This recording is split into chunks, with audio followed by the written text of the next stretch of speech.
Dan yang ketiga, wala tabagadu, jangan saling benci. Dilarang oleh Nabi SAW. Bagaimana kalau orang sudah terlanjur berbuat keburukan kepada kita? Ingat, bab benci ini Bapak Ibu sekalian hanya dibolehkan kalau perbuatan orang salah dalam pandangan agama dan yang sedang kita benci perbuatannya, bukan fisiknya. Jangan pernah benci fisik seseorang. Yang kita benci itu adalah perbuatannya. Misalnya ada orang menggibah kita, memfitnah kita misalnya, mengambil barang kita, yang sedang kita benci perbuatannya. Jangan fisiknya, karena dia bisa saja taubat seketika. Atau satu waktu dia taubat.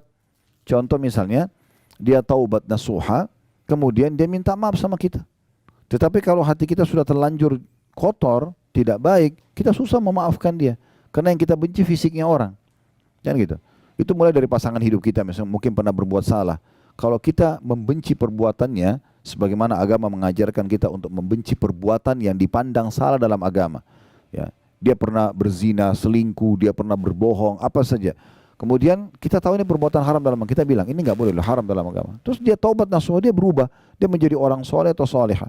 Selesai urusannya, kita bisa menerimanya karena hati kita bersih. Yang jadi masalah kalau hatinya itu memang diisi dengan hal yang tidak baik, sehingga akhirnya dia susah menerima ini semua. Ya, makanya di dalam Islam contoh yang paling baik adalah Umar bin Khattab radhiyallahu anhu. Beliau itu walaupun di masa jahiliyah dulu, kata Umar, saya tidak pernah meninggalkan khamr di masa jahiliyah. Setiap hari pegang kendi khamr minum.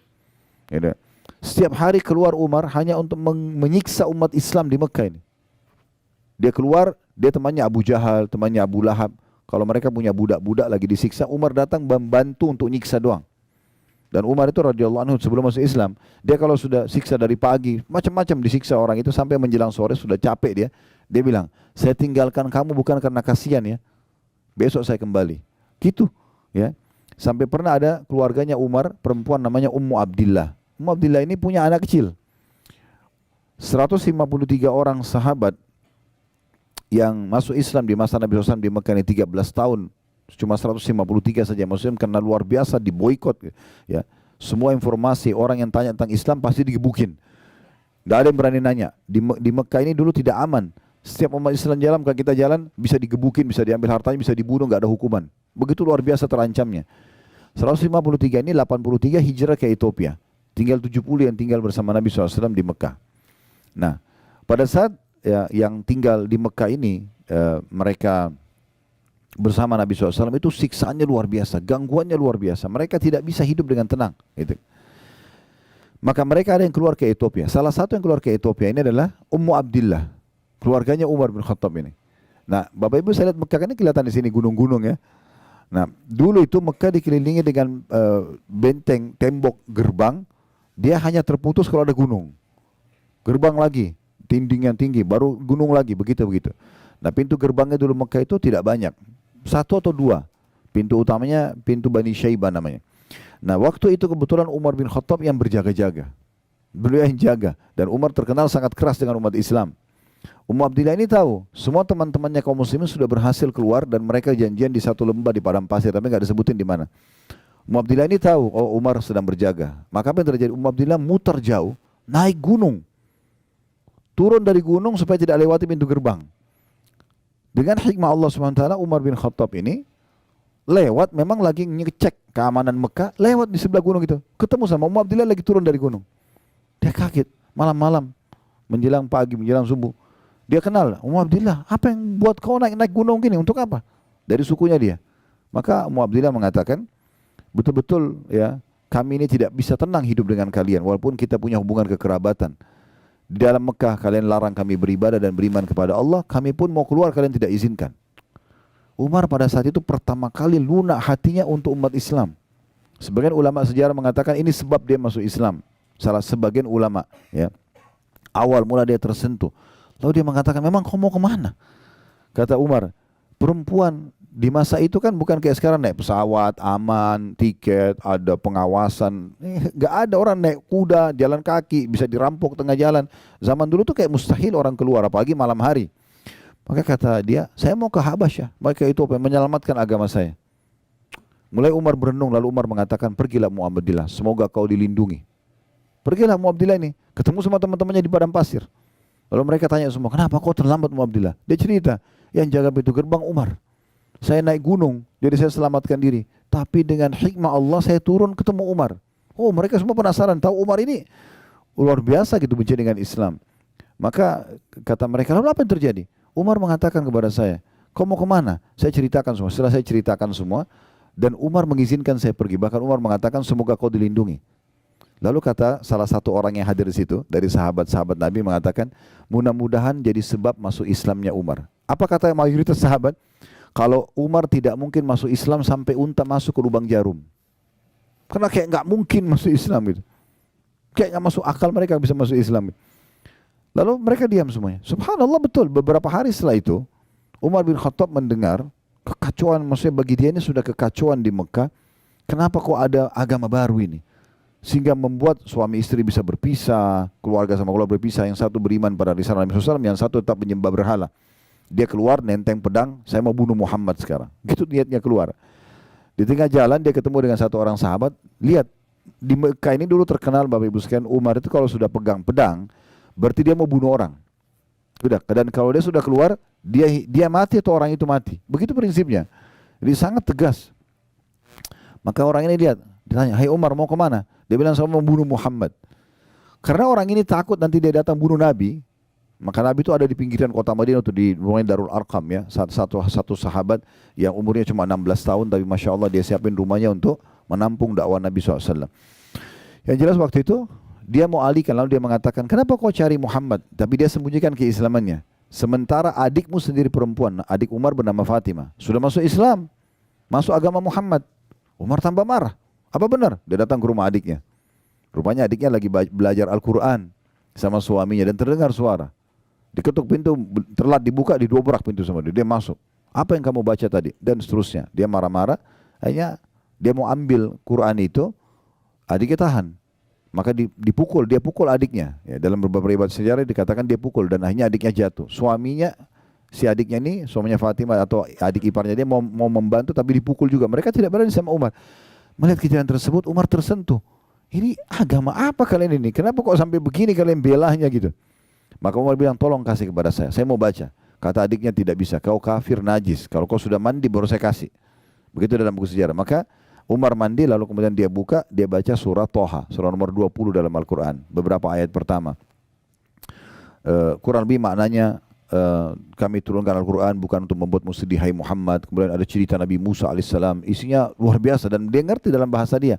Tersentuh hatinya. Lalu Umar mulai, yang tadinya badannya sangat ditinggikan, orang yang kekar dan orang yang pemberani, tiba-tiba dia tuntukin. Iparnya lihat, ini kayaknya ada perubahan dengan baca Quran. Maka tiba-tiba dia mengatakan, tolong tunjukkan di mana Muhammad. Lalu dipandulah sampai ketemu dengan Nabi SAW. Waktu dari jauh dia datang, dia masih pakai baju perangnya, dia masih pegang pedangnya. Maka sahabat yang lihat dari lantai 2-nya rumahnya Arqam ini, ya melihat Umar datang. Semua sahabat ketakutan. Maka kata Hamzah itu, ya Rasulullah, saya yang hadapi dia. Ya, ada apa-apa? Mereka tidak tahu kalau mau masuk Islam. Ya. Kata Nabi SAW tidak. Hamzah masuklah ke dalam kamar. Nanti saya yang hadapi. Begitu dibuka pintu, Umar tundukin kepala yang lihat Nabi SAW. Lalu kemudian dipanggil oleh Nabi. Lalu Nabi pegang pundaknya dan digoyang dengan keras sambil mengatakan, hai Umar, belum tibakah saatnya kau tunduk dengan agama Allah? Maka Umar tundukin kepala 2-3 kali sampai akhirnya beliau masuk Islam. Tapi yang jadi saksi bahasan kita teman-teman, Umar bin Khattab kalau kita mau benci fisiknya, ya itu sudah tidak ada orang yang suka sama dia. Semua hal yang dilakukan keburukan pada masa itu, ya. Apalagi untuk umat Islam. Tapi subhanallah, apa kata para sahabat? Kami merasa termuliakan setelah masuk Islamnya Umar. Dan Nabi SAW berdoa, ya Allah muliakanlah Islam dengan salah satu dari 2 Umar. Umar bin Khattab dan Amr bin Hisham. Ini Abu Jahal. Abu Jahal ini julukannya namanya dia Amr bin Hisham. Karena 2 orang ini pemimpin Mekah dan kalau ambil satu keputusan dia nggak mau mundur. Pokoknya dia jalan aja, punya prinsip, nah gitu. Tapi luar biasa, bagaimana kita ambil pelajaran teman-teman, kita tidak melihat fisik orang, tapi kita sedang melihat perbuatan salahnya. Kalau ini kita lakukan, hati kita bisa bersih. Ya. Tapi kapan kita benci fisiknya ini menjadi masalah. Ya. Dan kita sulit sekali memaafkan orang. Kenapa banyak orang susah memaafkan orang? Karena dia benci fisiknya. Ya. Ini saya kasih contoh yang lain supaya mudah difahami. Kita kasih contoh di makanan misalnya. Ya. Kalau teman-teman satu waktu makan ikan, amis ikannya. Yang kita benci apanya? Ikan atau amisnya? Nah, banyak orang tidak, ikannya yang dia benci. Sehingga dia tidak mau makan ikan. Dia pikir semua ikan amis. Benar nggak? Sekarang antum makan jeruk. Jeruknya asam. Yang kita tidak suka apanya? Nah, banyak orang tidak begitu. Dia benci jeruknya. Ya. Jadi yang dia benci fisiknya ini yang salah. Sehingga akhirnya membuat dia tidak mau sama sekali makan lagi itu, tidak mau lagi, tidak mau. Ada orang begitu. Pernikahan, rusak pernikahannya. Yang dia benci, ya pernikahannya, keliru. Masalah kan ada permasalahan dengan sifatnya pasangan dia. Belum tentu semua orang sama. Saya berapa kali nasihatin orang begitu, dia berumah sudah janda atau duda, datang konsultasi dengan keluarga mereka, kemudian minta saran ini soalnya tidak mau menikah lagi. Ada yang sampai 10 tahun, ada yang sampai sekian lama. Kenapa? Trauma dengan yang itu. Trauma dengan masalah ya perbuatan pasangan yang dulu, tapi dia tidak boleh membenci pernikahannya, itu nggak ada urusannya sama pernikahannya. Bisa saja dia dapat orang yang lebih baik gitu, ya. Istri saya kebetulan waktu itu kami masih di Makassar, punya sahabat dekat. Qadarullah terjadi yang tidak baik antara rumah tangga dia sama istrinya gitu. Ya, mereka juga waktu itu masih agak jauh dari agama, tapi intinya perempuan ini teman dekat istri saya. Terjadi cerai sama suaminya, intinya perempuan itu terpengaruh dengan laki-laki lain sampai akhirnya dia nikah sama laki-laki lain, ditinggalkan suaminya, merasa terpukul segala macam gitu ya. Mungkin setelah kejadian itu sekitar 6-7 tahun, seingat saya kalau saya tidak salah. Ada tablik akbar di Makassar, saya sudah pindah ke Jakarta, tablik akbar di Makassar. Di masjid yang besar waktu itu ya, Masjid An-Markas. Alhamdulillah waktu itu selesai tablik akbar, lalu ada satu orang dari jauh manggil saya, Assalamualaikum Ustaz. Saya pikir jemaah umumnya salaman. Terus dia bilang, antum lupa sama saya. Ingat siapa orang ini, karena berubah. Dia sudah jenggotan, dia pakai baju koko, dulunya tidak seperti itu. Kemudian dia bilang, saya si Fulan, disebut namanya. Oh iya, Masya Allah, saya tahu masalah rumah tangganya dia. Ini gimana caranya nih, jangan sampai dia tersinggung. Ya. Terus saya cuma bicara secara umum. Tapi dia sendiri bilang, Alhamdulillah Ustaz, saya sudah berumah tangga lagi. Oh Masya Allah ya. Bahkan sekarang saya sudah punya 2 atau 3 anak gitu. Terus gimana Masya Allah, bagaimana ceritanya? Oh dia bilang, Alhamdulillah mungkin dengan hikmah Allah dulu saya justru cerai dengan pasangan saya karena dulu tidak punya anak memang mereka. Ya. Dan dengan perbuatan yang dilakukan istrinya akhirnya Allah pisahkan, dan Alhamdulillah Allah kasih sekarang saya muslim yang baik dan saya sekarang punya rumah tangga bahagia. Nah karena dia tidak benci, dia tidak trauma dengan pernikahannya, dia cuma trauma dengan perbuatan istrinya, dia bisa menikah lagi contohnya. Dan sekian banyak hal yang kita bisa tarik dalam masalah ini. Nah itu sedikit rincian lebih dalam Bapak Ibu sekalian tentang masalah wala tadabaru. Jangan wala tabagadu, jangan saling membenci. Kemudian wala tadabaru, Nabi SAW mengatakan jangan kalian saling mendiamkan. Dalam sebuah riwayat lain tidak boleh seorang muslim mendiamkan saudaranya lebih dari 3 hari. Ya, musuh-musuhan lah ya. Ini tidak boleh. Saran saya, ini cuma saran saja. Kalau Bapak Ibu ingin tenang hidupnya, ingin bahagia, ada permasalahan apapun, jangan dinginapkan.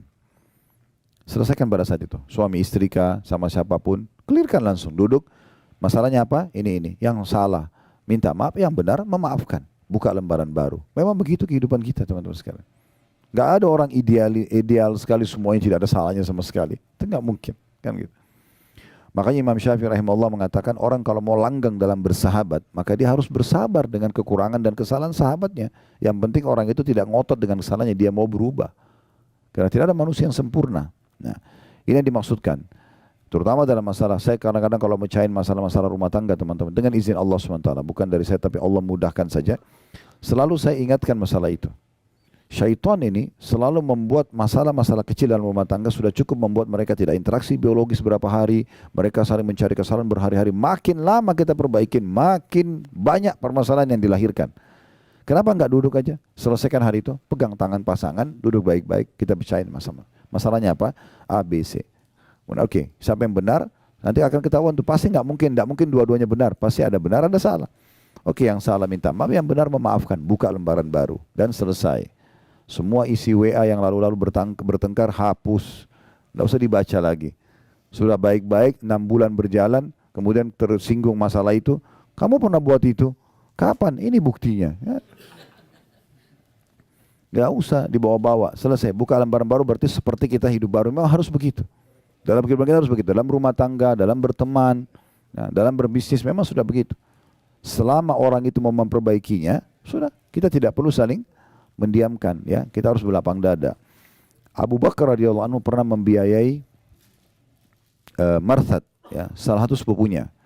Kemudian ini termasuk yang menyebarkan fitnah bohong tentang zinanya Aisyah sama Safwan. Padahal sebenarnya tidak. Ini sepupunya. Abu Bakar membiayai hidupnya orang ini.